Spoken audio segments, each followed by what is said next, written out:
Ini sebuah artikel yang saya kirim di dua situs media, tapi sampai sekarang belum dinaikkan. Makanya saya sharing-sharing saja ke kawan-kawan bahwa judul artikel yang saya buat itu tidak ada tempat perempuan yang aman kecuali perempuan-perempuan yang sadar.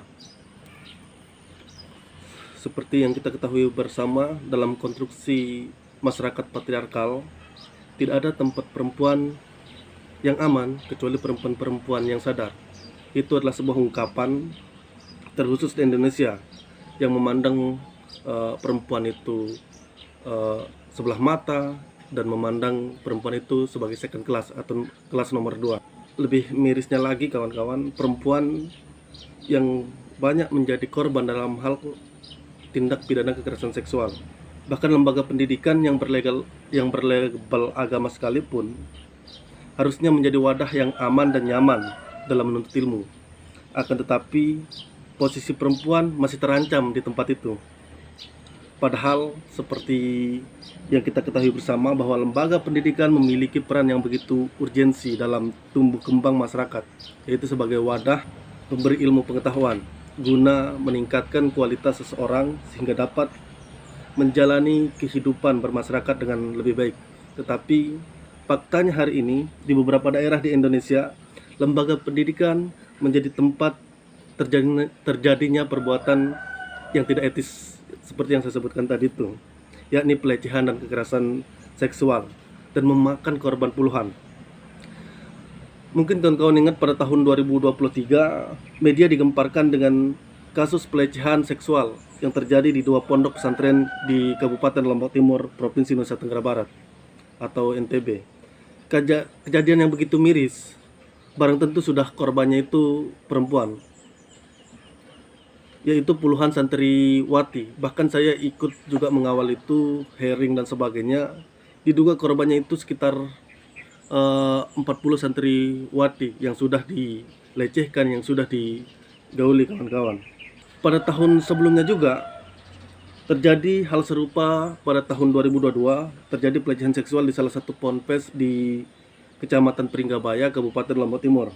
Dan pada tahun 2024 kemarin pelaku sudah ditersangkakan dan kasus ini masih ditangani di Kejaksaan Negeri Lombok Timur.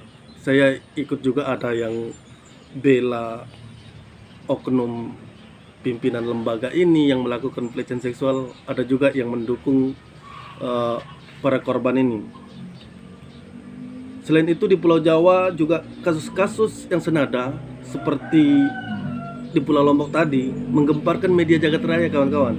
Pasalnya pimpinan pesantren di Kabupaten Bandung, Jawa Barat itu viral sekali waktu itu kawan-kawan.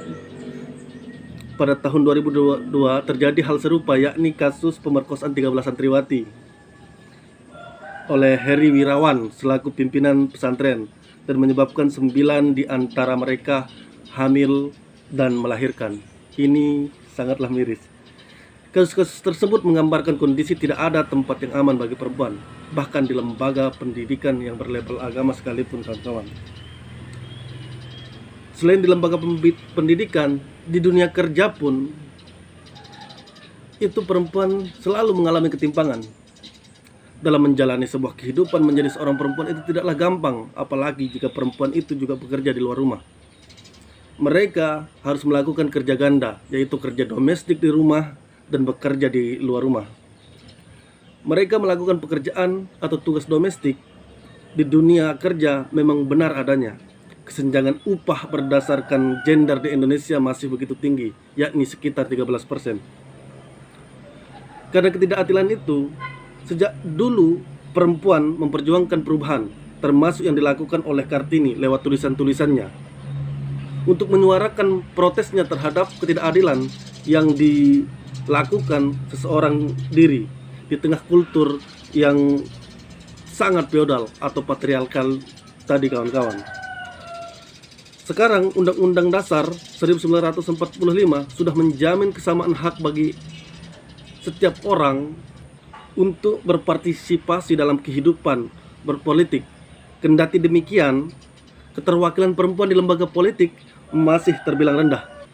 Di pemilu 2014, hanya 17,32% perempuan yang berhasil masuk parlemen. Angka itu lebih rendah dibanding pemilu sebelumnya, sebesar 18,21%.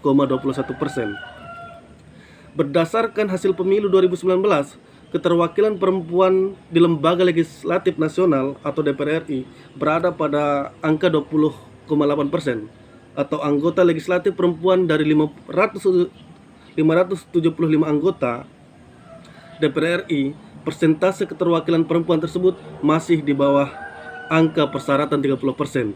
Jumlah calon legislatif perempuan pada saat parpol mendaftar menjadi peserta pemilu. Konstruksi patriarkal sangat menghambat kawan-kawan ruang gerak perempuan dalam politik. Ditambah lagi perempuan kurang didukung oleh sumber daya, ekonomi, jejaring sosial, dan pengalaman politik. Masalahnya lagi, karena pemilu identik dengan ketersediaan sumber daya ekonomi dan pengaruh sosial, maka hanya perempuan kalangan elit yang bisa berpartisipasi dalam kontestasi politik. Itulah yang membuat perempuan yang terpilih kurang peduli dengan agenda dari isu-isu perempuan. Meski demikian, bahwa perjuangan politik merupakan jalan terbaik bagi perempuan untuk memperjuangkan kesetaraan hak dan kesetaraan sosial. Berangkat dari itu semua, perempuan harus sadar akan pentingnya pendidikan politik, ekonomi, maupun budaya, atau mampu memperjuangkan hak dasarnya sebagai manusia, karena perempuan yang sadar adalah perempuan yang melawan. Itu kawan-kawan isi dari artikel saya yang tidak dimuat sampai sekarang, sehingga saya buat blog sendiri dengan Jurnal Merah Project. Di situ saya tulis artikel-artikel yang tidak dimuat dan saya muat sendiri. Terima kasih.